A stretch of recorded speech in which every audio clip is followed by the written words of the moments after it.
quand il viendra, esprit de vérité vous conduira dans la vérité, il dira ce qu'il aura entendu, il annoncera. Shalom à tous, soyez richement bénis et bienvenue encore sur notre plateau d'émission Parfum du ciel. Aujourd'hui, comme convenu, nous allons voir ensemble la sainteté au niveau de l'intérieur de la maison. Mais sans plus tarder, je vais vous inviter à élever la voix avec moi et nous allons prier. Père éternel, nous venons à toi dans le précieux nom de Jésus. Nous te bénissons parce que tu es un Dieu grand, tu es un Dieu capable, tu es un Dieu vrai. Il est écrit précisément dans le livre d'Ésaïe que lorsque l'ennemi viendra comme un fleuve, l'Esprit de l'Éternel le mettra en déroute. Et nous croyons, Seigneur, que quelles que soient les choses qui ont été installées dans nos vies, installées dans nos maisons, installées dans notre quotidien, par ta grâce, aujourd'hui, tu nous aideras à nettoyer notre environnement, à assainir notre atmosphère spirituelle. Viens, Père, et prends le contrôle de ce moment. Seigneur, que ma chair se taise, que mes pensées se taisent, que mes inquiétudes se taisent, que tout ce qui est en moi, Seigneur, pourrait obstruer ma pensée, ma réception prophétique, Seigneur, soit lié et paralysé, afin que ce soit toi qui prennes le contrôle, que ma chair, mes pensées, mes émotions, mes inquiétudes, Seigneur, se taisent, jusqu'à ce que tu puisses complètement m'utiliser et parler à ton peuple. Que ton message, Seigneur, soit clair, limpide au travers de ma bouche, que les choses arrivent dans mon esprit de manière claire. Accorde-moi de comprendre ce que tu veux me dire et de capter, Seigneur, les signaux de l'esprit. Fais-moi la grâce d'être sensible à ta présence, sensible à ta volonté, sensible aux désirs et aux paroles qui sortent du trône de la grâce. C'est dans le nom de Jésus que je te confie cette émission. Et qu'aucune parole ne soit retenue contre moi au jour du jugement. Au nom de Jésus, j'ai ainsi prié. Amen. Alors, j'espère que vous allez bien. Nous allons voir aujourd'hui la sainteté au niveau de la maison même. Alors, nous allons imaginer une maison en 3D et nous allons commencer par la barrière. Nous arrivons à la barrière. Je veux vous rappeler qu'il y a les symboles. Vous n'avez pas besoin de chercher loin. Vous tapez sur Internet, Google, symboles maçonniques et vous verrez que sur certaines barrières, il y a des triangles, il y a des équerres, des compas. Il y a des symboles en fait qui sont purement maçonniques et qui en fait sont un droit légal d'entrée ou d'installation de certains esprits. Raison pour laquelle lorsque des gens se trouvent dans certaines sectes ou dans certaines loges, en fait, il faut savoir qu'ils ont des codes et lorsqu'ils construisent au travers de la maison, rien qu'au regard de la maison, vous avez la confirmation que telle personne fait partie de votre loge ou s'il fait partie de la loge des femmes ou si cette personne fait partie de telle autre loge. En fonction du type de loge, ils ont des symboles qui leur soient propres. Ils ont des symboles en commun et ils ont d'autres symboles qui leur sont propres.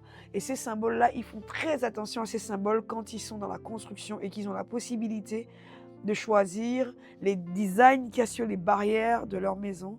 Et aussi, vous avez vu, juste sous le toit, souvent l'angle qui est sous le toit, il y a souvent un rond juste sous le toit. J'essaierai de faire parvenir une petite photo. Il y a des symboles qu'ils utilisent pour se reconnaître entre eux. Donc rien qu'en garant devant la maison ou en passant devant, vous savez clairement que dans ce quartier-là, la maison 1, la maison 4, la maison 7, ce sont des gens de telle et telle loge. Ils se reconnaissent entre eux, ils se retrouvent la nuit. Mais ils ont leur symbole de reconnaissance. Ensuite, la décoration de la terrasse. On va souvent acheter chez le ferrailleur des formes de rampes. J'en ai parlé dans une vidéo précédente d'une personne chez qui les 2 rampes à l'entrée, c'était 2 grosses statuettes de sirènes en fait. En fait, c'était imbriqué dans la décoration, donc on a l'impression de voir un corps de femme à peu près. Donc quand on pose les mains sur la rampe, mais en fait c'était des sirènes. Et donc le propriétaire étant dans la loge, savait très bien ce qu'il a fait en allant acheter ce modèle précisément de rampe. Donc vous pouvez avoir au niveau de l'intérieur en passant la barrière, donc les décorations qu'il y a dans le jardin, les statuettes que vous achetez pour les placer dans votre jardin, les décorations qu'il y a dans le jardin. Ça peut même vous arriver d'aller en location, nous ça nous est arrivé d'aller dans un pays pour rendre ministère et puis les propriétaires gentiment ils avaient décoré leur maison quoi. Mais c'était à la formule zen attitude. On avait droit à des bouddhas partout et donc on reconnaissait et les bouddhas et à l'intérieur je vais arriver les tableaux avec les tableaux zen attitude. Les motifs c'est souvent des briques qui sont empilées. Ce n'est pas méchant, c'est un mouvement, mais ça peut être comme du yoga, ça peut être comme autre chose. Mais quand on rentre dans un feeling où il y a une idole derrière, une statue derrière, il faut savoir que le Bouddha qui est juste dans le jardin a le droit d'influencer sur vos rêves, a le droit d'influencer votre vie, a le droit d'influencer ce qui va se passer dans votre maison. Donc l'idéal, si vous devez acheter une maison comme ça, dites clairement au vendeur, ces choses, je n'en veux pas. Enlevez-moi toute statuette de Bouddha, toute statuette de Ganesh, le gros éléphant, on reviendra dessus. Et c'est comme ça, parfois, qu'en allant consacrer des maisons, je peux tout de suite discerner quelle est la foi de certaines personnes. Et je peux même savoir dans quelle religion se trouve leur famille. Si vous arrivez dans une maison et vous voyez des éléphants partout, ne cherchez pas, ce sont des Indiens. Ou c'est une personne qui est allée en Inde, ou une personne qui a un lien avec des Indiens. L'exemple que moi j'ai qui est palpable, c'est une Française chez qui j'étais allée et en fait, elle était amoureuse d'un Indien. Ce que je vous dis là, c'est gros comme une maison, mais bon. Écoutez, elle était amoureuse d'un Indien, elle n'était pas indienne, elle n'était pas bouddhiste, elle avait un nom français, un prénom français, mais parce qu'elle était amoureuse d'un Indien, elle a chopé l'esprit des entités indiennes. Donc, elle se mettait compulsivement à acheter des éléphants partout. Quand elle allait dans les petits magasins de décoration, elle achetait des petits éléphants. Et puis je lui demandais, mais Esther, c'est quoi ton problème? Pourquoi tu mets des éléphants partout chez toi? Oh, j'aime bien, j'aime bien. Jusqu'au jour où, dans sa délivrance, on la voit en train de faire la trompe de l'éléphant. Bouh, je vous dis, mais c'est quoi ça? Eh bien, c'est Ganesh qui s'est présenté. L'éléphant de l'Inde, l'entité qui est adorée en Inde. Ensuite, je vous passe les Kali, les Shiva et les multiples bras qu'elle nous a fait. Parce qu'elle était amoureuse du frère, elle commençait à s'intéresser à tout ce qui était indien. Elle rentrait dans les boutiques d'objets, elle achetait des trucs et puis disait « Oui, c'est indien comme un tel dont je suis amoureuse ». Elle se mettait à collectionner les objets, mais elle ne savait pas qu'en achetant les objets, elle faisait rentrer les entités que ces objets représentaient en Inde. Donc j'espère que ce que je dis est clair. Vous allez innocemment acheter quelque chose, mais ça ne va pas être Babar l'éléphant en fait. On reviendra aussi dessus dans la chambre des enfants. Le personnage, l'éléphant peut-être que vous allez acheter, représente une vraie entité. Mais en fait, en l'achetant, ils n'ont pas mis son nom dessus. Ils l'ont juste représenté et c'est par exemple les Indiens qui vont le reconnaître. Ou si c'est un truc chinois, les Chinois vont le reconnaître. Mais vous, pour vous, c'est juste un objet de décoration. Et vous voilà en train de faire une grosse statuette que vous mettez dans votre jardin avec un jet d'eau. Pour vous, c'est une décoration. Mais en fait, vous avez installé l'idole dans votre jardin. Allons plus loin. Donc, on arrive dans la maison, on regarde le sol, les motifs des carreaux. Alors, moi, je suis déjà allée dans les lieux où on achète le matériel de construction. Et en fait, ils vous donnent un catalogue. Ils vous donnent le catalogue et dans le catalogue, vous choisissez les motifs de carreaux que vous voulez.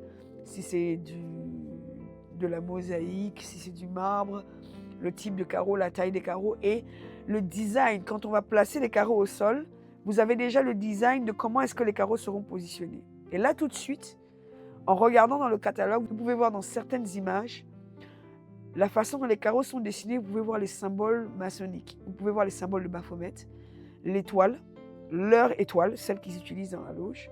Vous pouvez reconnaître les symboles que Baphomet utilise dans la photo qui lui est prise où il a la main d'un côté. Regardez pour ceux qui ont déjà vu la photo de Jésus. Il dessine souvent un Jésus chez les catholiques avec une main levée et puis l'autre main sur le cœur. Et en fait, vous retrouverez la même image, vous tapez l'image de Baphomet, vous retrouverez Baphomet exactement dans la même position. Il a la main levée d'un côté, la main droite, si ma mémoire est bonne. Il a une main qui est levée, et la même main que la photo des Jésus des catholiques avec le cœur. Et il a l'autre main posée sur le cœur, exactement comme le Jésus des catholiques. Et il y a des symboles, si vous regardez de près ces images-là, il y a des symboles sur l'image, il y a des compas, des rapporteurs, des équerres, enfin, des images qui rappellent les symboles de la loge parce que Satan se fait appeler le grand architecte. Mais comme ce n'est pas notre star ici, c'est Jésus, on va se concentrer sur Jésus. Je vous mets simplement en garde. Quand vous allez acheter du matériel de construction, regardez pour les carreaux du sol, le design final des carreaux que vous achetez parce que la personne qui devra poser vos carreaux devra tenir compte du fichier que vous lui donnez pour poser la décoration des carreaux.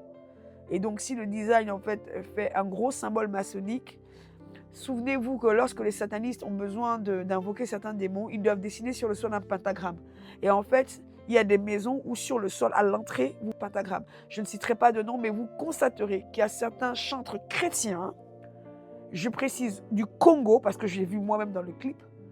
À un moment, il est avec un grand piano dans un salon. Et dans le salon, on voit ce symbole sur le sol.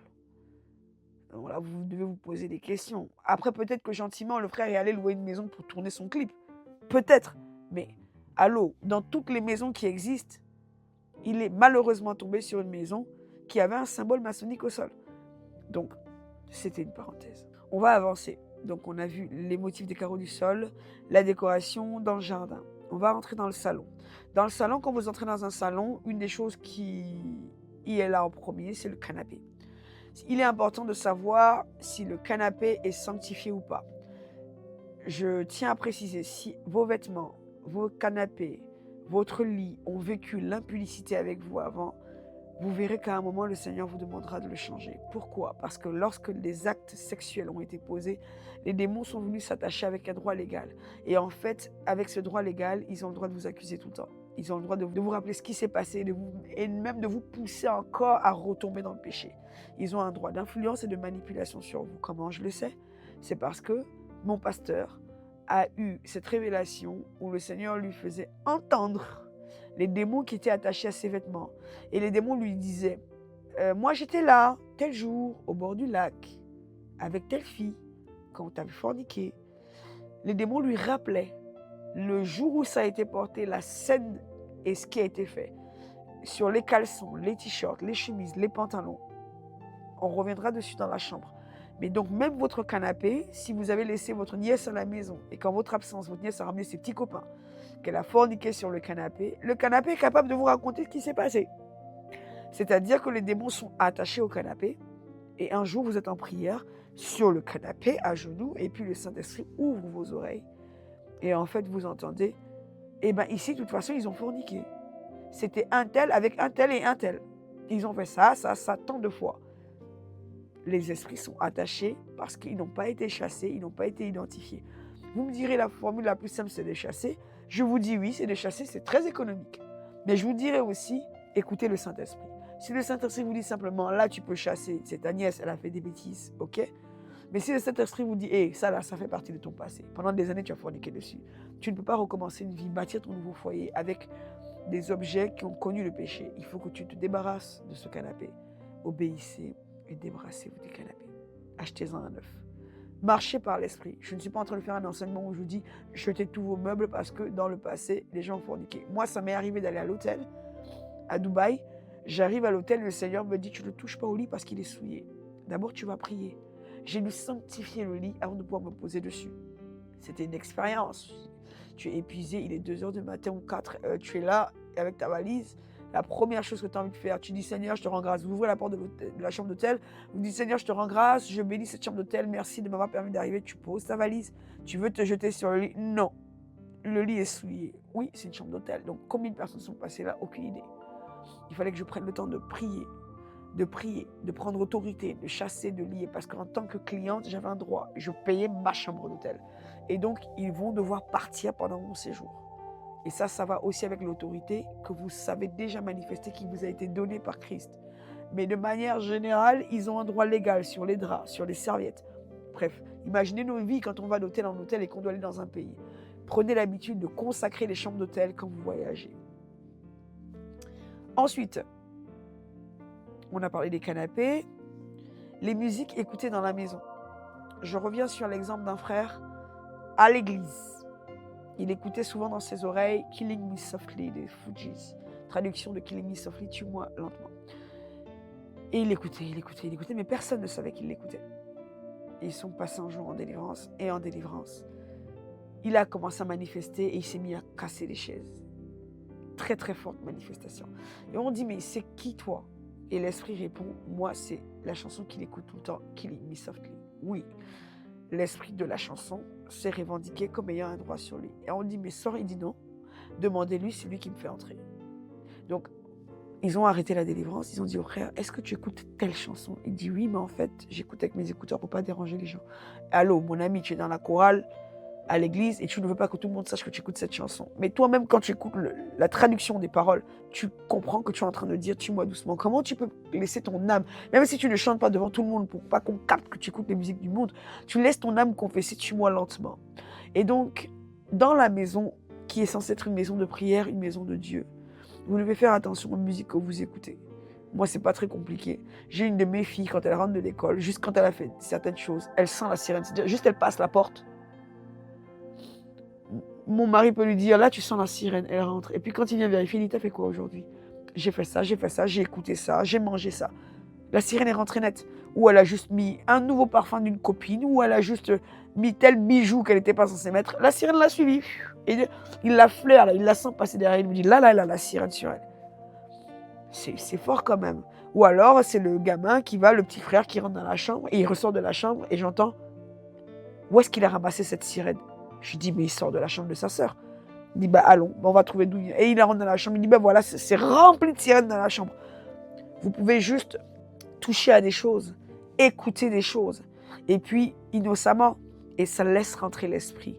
Pensez tout le temps à prendre autorité sur ce que vous aurez entendu, sur ce que vous avez cru, sur ce que vous avez chanté dehors, pas dans l'église, vu que personne n'était là pour vous entendre, et demandez au Seigneur de vous nettoyer de tout ce que vous avez pu choper à l'extérieur.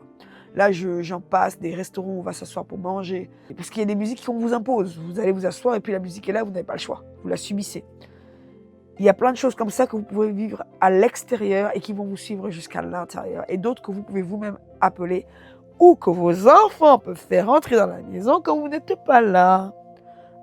Ils vont mettre la radio, la musique, l'ordinateur et des choses. Des sons vont sortir dans la maison qui vont appeler les démons.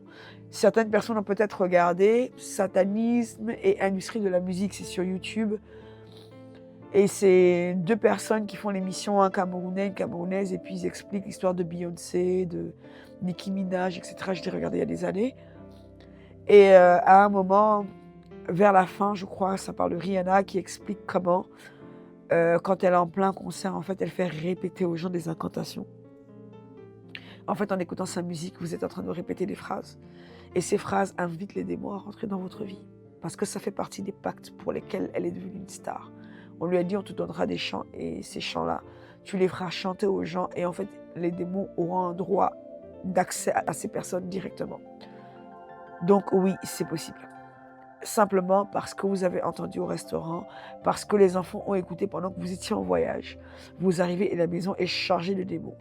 Dans la chambre, quelqu'un a mis une musique et vous n'êtes même pas au courant, et puis là, vous vous rendez compte que son attitude a changé, son comportement a changé. C'est lié aux choses qu'ils écoutent en cachette sur leur téléphone et avec leur Nintendo. Allons encore plus loin. Donc nous sommes dans le salon. Dans le salon, qu'est-ce qu'on retrouve dans le salon? Dans le salon, il y a des cadeaux de voyage. Vous aurez des masques, vous aurez des tableaux, vous aurez des petits objets que vous avez ramenés de l'aéroport. Parfois, ça va être des jolies magnettes que vous avez pris, symbole d'un pays. Et j'ai souvent eu à prier pour des gens qui étaient liés par des attrape-rêves. C'est tellement joli, certaines femmes les ont en boucle d'oreille, certaines personnes les ont accrochées dans le salon ou dans la cuisine, ou parfois c'est un design sur un tableau. Et en fait, c'est quelque chose qui vient de l'Inde. Et en réalité, ce truc-là, ça a un vrai sens pour bloquer vos songes. Et donc, vous pouvez avoir 2, 3, 4, 5 songes, et à un moment, vous êtes attaqué au niveau de vos songes. Il faudrait vous débarrasser de cet objet. L'image vous sera affichée.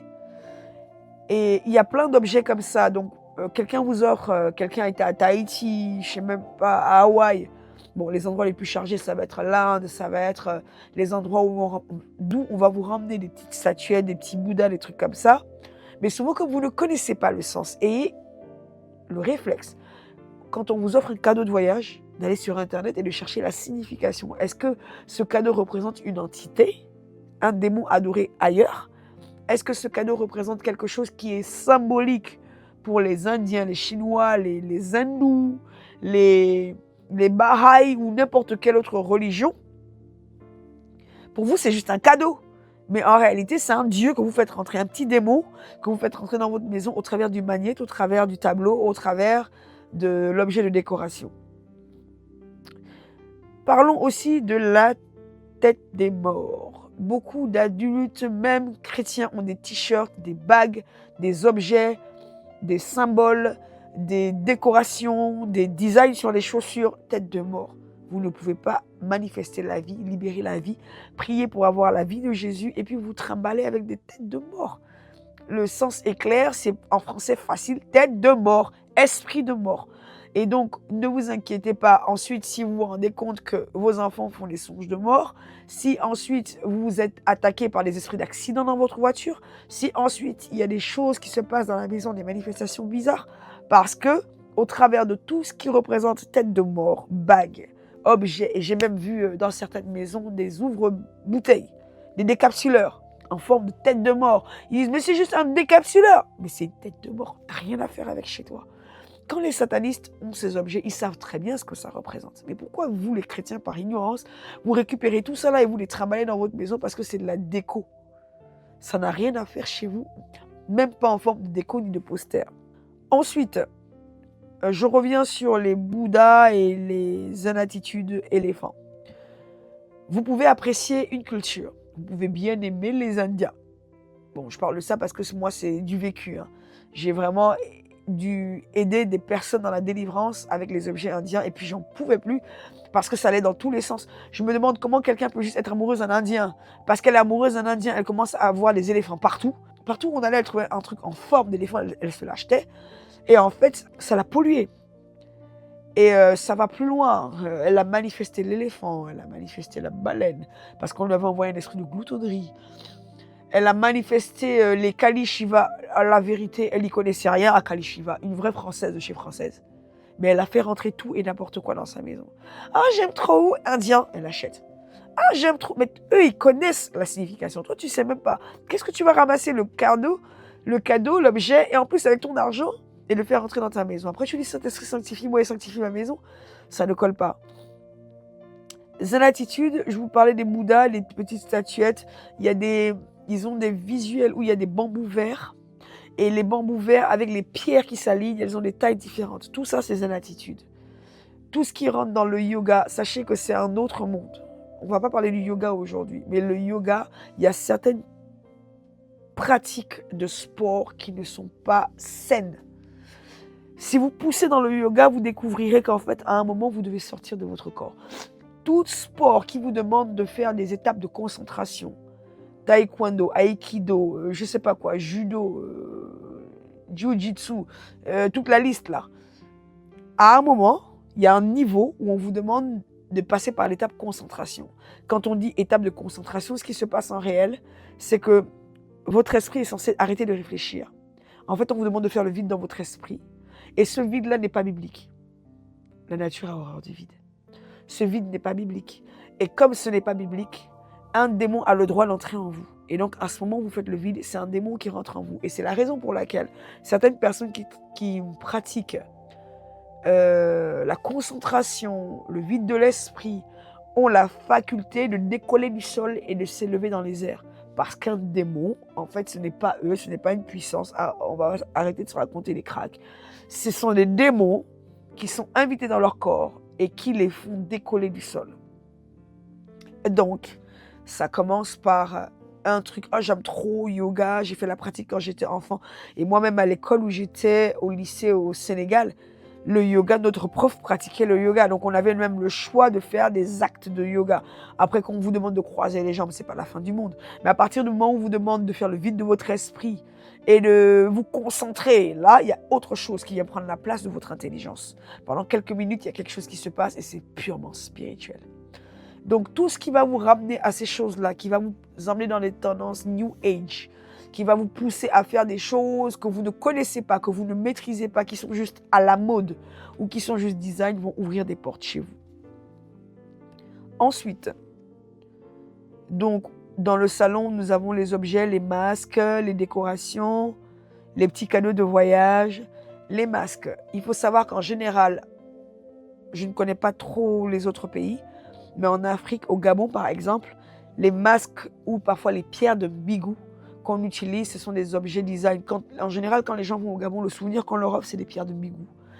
En fait, nous avons des artistes qui taillent des masques dans la pierre. Il faut savoir que ces masques appartiennent à des cultures. Chaque ethnie a ses masques. Chaque masque signifie une entité. Celui qui le connaît vous dira, moi je suis de telle ethnie, et quand on fait nos pratiques la nuit là-bas, là, dans la brousse, et qu'on mange le bois sacré, c'est ce masque-là qui apparaît avec tel démon qui vient nous parler. Chaque masque représente une divinité, un démon qui est adoré quelque part dans une religion. Et donc pour vous, c'est juste de la déco. C'est juste un bel objet comme ça que vous avez acheté dans le tableau. C'est certi, c'est design. Mais en fait, vous avez fait rentrer dans votre maison une entité. Une entité qui est liée à une culture, qui est liée à des pratiques occultes, qui est liée à des choses, des manifestations très précises. Et donc, il en va de même pour les masques du Cameroun, les masques de l'Inde, les masques de I don't know where, mais les masques de everywhere. Partout où vous trouvez des masques, sachez qu'il n'y a pas d'invention. Personne ne s'est ennuyé pour créer un masque. Le masque représente une entité réelle qui est adorée par quelqu'un. Et si la personne qui est de cette culture n'a pas croisé votre chemin pour vous expliquer ce que signifie ce masque, ne vous aventurez pas à le trimballer dans votre maison. Une fois, un homme de Dieu nous a raconté l'histoire. Il avait une dame qui lui devait beaucoup d'argent. Il a fait venir un conteneur. Elle n'a pas pu dédouaner le conteneur. Dans le conteneur, il y avait un gros masque du Cameroun avec des coris, des trucs. Et dès que le masque est rentré chez lui, parce que la dame lui devait de l'argent, donc il a gardé le masque. Il a eu des problèmes à n'en plus finir. Il allait de catastrophe en catastrophe.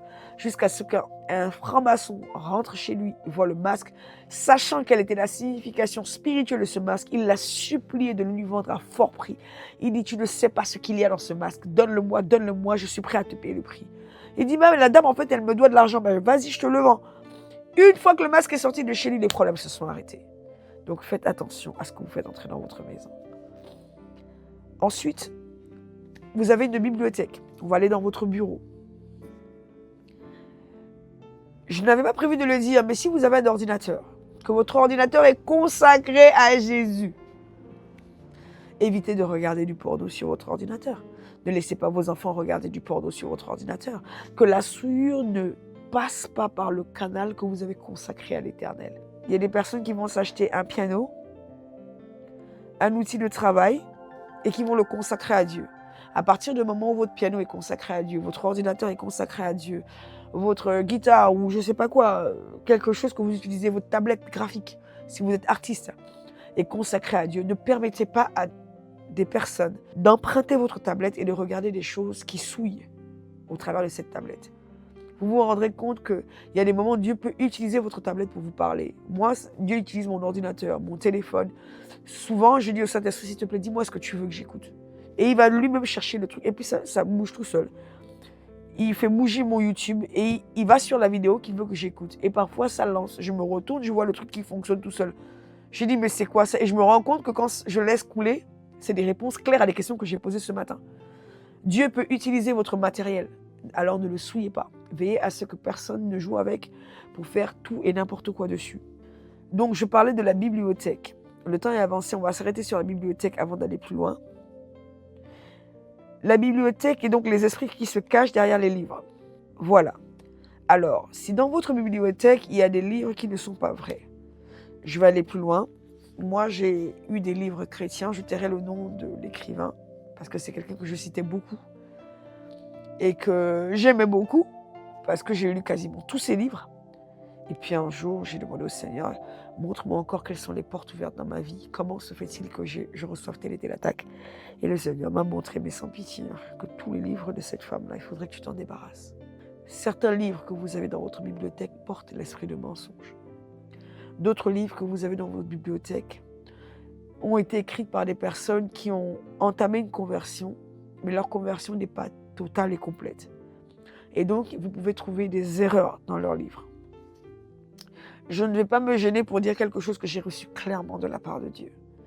J'ai lu un livre qui s'appelle « La franc-maçonnerie au-delà de la lumière » de Victor Schnabelen. Alors, en lisant le livre, parce que moi j'étais une mangeuse de livres, je pouvais vider des bibliothèques entières depuis que je suis toute petite. En lisant le livre, vous avez ces vidéos sur YouTube. Je ne vous invite même pas à aller les regarder, mais je vous fais un résumé. Le gars, il a dépassé les 90 degrés de la loge, il s'est converti. Et je ne doute pas de sa conversion. Je ne doute pas de sa volonté parce qu'il sort vraiment de très très loin.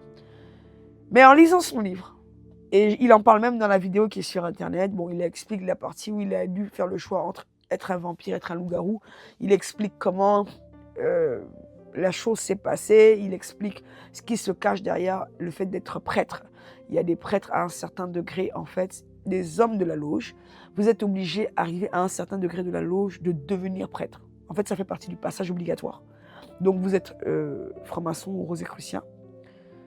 Et on vous dit, par exemple, au niveau du 90e degré ou du 92e degré, je ne m'en souviens plus, à cette étape-là, vous êtes obligé de devenir prêtre quelque part. Donc, on va vous consacrer prêtre quelque part. Et après ce degré, donc, il explique les pratiques qu'il faisait en tant que prêtre. Et après ce degré, il explique comment il est monté à faire le choix entre être un vampire ou être un loup-garou. Il explique même comment le process s'est passé dans l'église catholique, les choses qui ont eu lieu. C'est pas ça le problème. En lisant le livre, je suis arrivé sur une partie où il parle des extraterrestres. Pour le reste, le Seigneur ne m'a pas interpellé parce que le Seigneur m'avait déjà enseigné, avant même que je ne tombe sur son livre, le Seigneur m'avait déjà enseigné sur les vampires, sur les loups-garous. Il m'avait enseigné sur les pays où on les trouve. Il y a des pays où actuellement vous allez vivre comme le Canada, les États-Unis. Ce sont des lieux où il y a des satanistes en très très grand nombre. Et pas des petits niveaux. Ce n'est pas des petits sorciers du quartier. C'est des gens, les loups-garous, il faut savoir que c'est la garde rapprochée de Satan. Les gens qui ont la faculté de se transformer en loups-garous. Il y a un degré de loup-garou où ils sont humains avec vous. C'est vos oncles, c'est vos tantes, c'est vos parents. Mais dans le monde spirituel, la nuit, ils se transforment vraiment en loup-garou. Donc vous voyez les films aujourd'hui que vous regardez à la télé, qui vous parlent de sorcières, avec le balai et tout ça, c'est des réalités. Ce sont des choses vraies. Il y a des personnes qui ont vraiment ce degré-là. Il y a des personnes qui sont vraiment vampires. La journée, elles sont avec vous, en vrai. Et c'est pas forcément la nuit, mais même la journée, elles traversent la cour, vous les voyez, vous allez avec au travail, vous les croisez à vos lieux de travail. Et en fait, elles sucent le sang humain. Lui, il en parle. Victor Chamberlain, il dit qu'il avait atteint le stade, il avait choisi d'être un vampire. Et donc, il avait un harem de femmes. Il était marié. Hein. Je crois qu'il l'est toujours d'ailleurs. Il fallait qu'il prenne le sang des femmes. Écoutez, tout ça, c'est gore. J'arrive à quelque chose de précis. Je parle des livres. Quand on rentre dans les livres, il y a des choses qui peuvent ne pas être de Dieu, même si la personne a vraiment été convertie. Mais elle peut, dans sa conversion, ne pas avoir été totalement enseignée ou totalement nettoyée. Voilà où je veux en venir. Donc, je ne vais pas vous dire que tel homme de Dieu dont vous avez acheté le livre, il est faux. C'est pas ça que je veux vous dire. Mais il peut, dans son process, ne pas maîtriser certaines choses qu'il a pratiquées dans le monde occulte. Et il arrive en Christ, il trouve un verset, il n'a pas la révélation du Saint-Esprit et il se met à vouloir interpréter le verset biblique en fonction de quelque chose qu'il a vécu et vous faire croire que c'est vrai. Et je vais vous dire clairement dans son livre de quoi il parle. Il parle des extraterrestres et il dit que dans le passage de Ézéchiel, où la Bible dit que Ézéchiel a eu l'expérience des cieux ouverts. Et donc il a vu les lettres de Ézéchiel avec les 4 faces. Mais dans son livre, il dit voici comment je peux expliquer l'histoire des extraterrestres et il utilise ce passage d'Ézéchiel. Ce n'est pas vrai. Dieu n'a jamais dit qu'on allait avoir des êtres avec 4 faces et qu'en fait, nous, les humains, devrions avoir des visitations des extraterrestres. Moi, je n'ai vu ça nulle part dans la Bible. Et vous avez même une religion qui s'appelle les Raéliens qui attendent l'arrivée des extraterrestres. Eux, c'est carrément ça leur truc. Donc, moi, j'en ai fréquenté au Sénégal. Et je ne comprenais pas le frère. Je disais, mais c'est quoi ton truc? Il dit, bah nous, on attend leur arrivée. On croit aux extraterrestres, on croit que les extraterrestres vont arriver en soucoupe volante et que c'est leur grande intelligence qui contrôle la Terre. Faux, totalement faux. Donc, des années après, je tombe sur ce livre. Je comprends bien le début, tout le reste, je sais que certaines choses sont vraies. Ça me confirme les choses que j'ai reçues sur les loups-garous, sur les extraterrestres. Je dis, d'accord, c'est bien ça. C'est bien ça que Dieu m'a enseigné il y a des années, donc je ne suis quand même pas débile. C'est bien Dieu qui m'a parlé. Tac, tac, tac, donc ça existe. Et j'avance.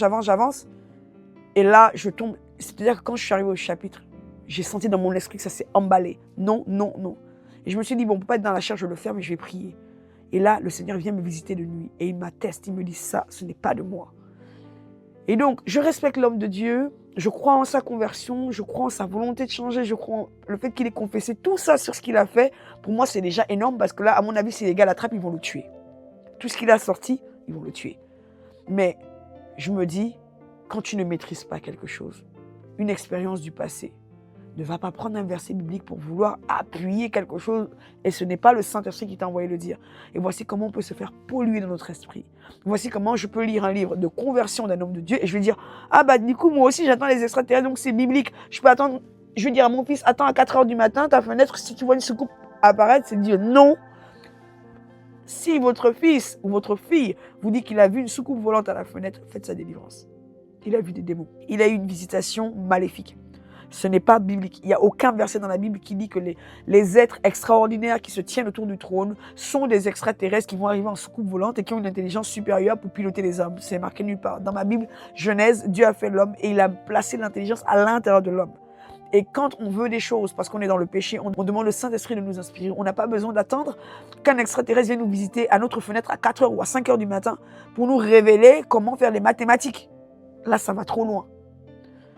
Alléluia. Et donc, en prenant des livres comme ça qu'on a acheté à la librairie chrétienne, on peut se faire polluer.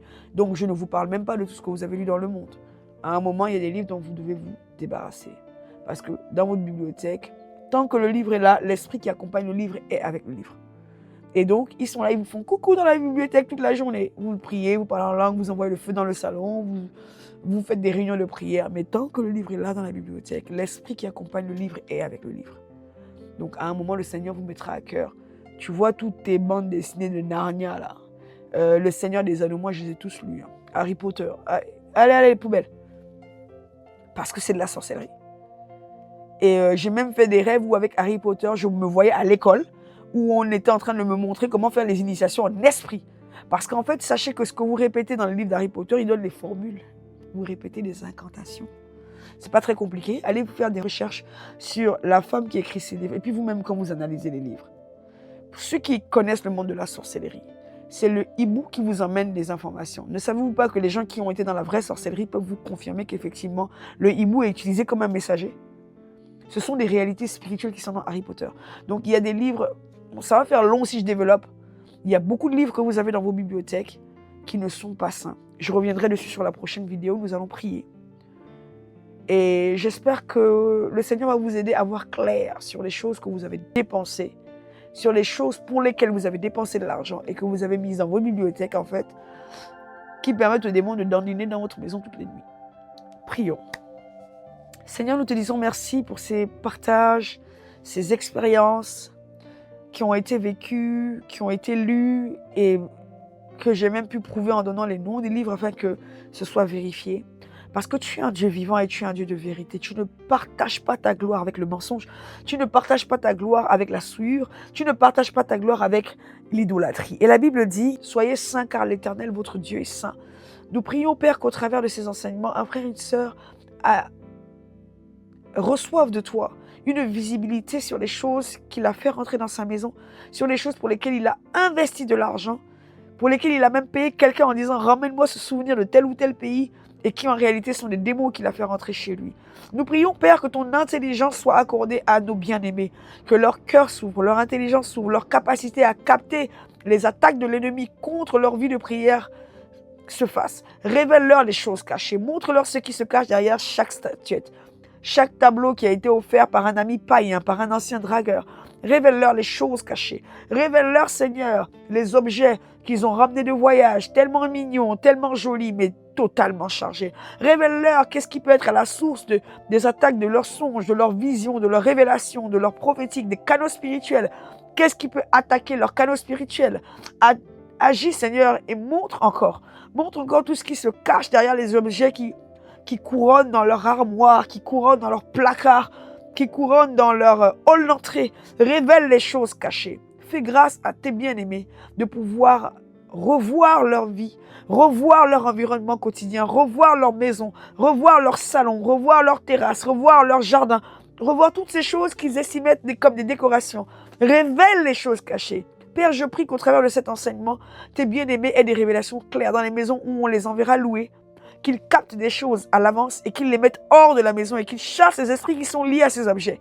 Accorde à tes serviteurs, Seigneur, de ne pas se laisser envahir. Accorde à tes serviteurs, Seigneur, de ne pas laisser leurs enfants se faire envahir par ces esprits méchants. Accorde à tes serviteurs, Seigneur, de ne pas se laisser polluer par des choses qui ne viennent pas de l'esprit. Ouvre leur intelligence, donne-leur un discernement aiguisé. Que ta grâce leur soit accordée, que ton amour leur soit communiqué au travers de chaque chose que tu leur révéleras. Fais-leur la grâce, Seigneur, d'avoir ton discernement, car sans le discernement, nous sommes totalement perdus. Fais-nous la grâce dans ces derniers temps de la fin, de savoir exactement ce qui est de toi et ce qui n'est pas de toi, de faire la part entre ce qui est précieux et ce qui est vil. Car tu as dit à Jérémie, dans Jérémie au chapitre 15, toi Jérémie, si tu sépares ce qui est précieux de ce qui est vil, tu seras ma bouche. Aide-nous à discerner dans notre environnement ce qui n'est pas de toi, ce qui est souillé, ce qui est chargé de démons, et ce qui fait en sorte que ces esprits rentrent dans nos vies, parce que c'est nous-mêmes qui lisons ces livres, qui les invitons à rentrer en nous sans le savoir. Manifeste-toi, Seigneur, par ta révélation dans la vie de chaque frère et de chaque sœur. C'est dans le nom de Jésus que nous avons ainsi prié. Amen. Soyez bénis, édifiés, et je vous dis à la semaine prochaine pour la suite. Shalom. La vérité frappe à ta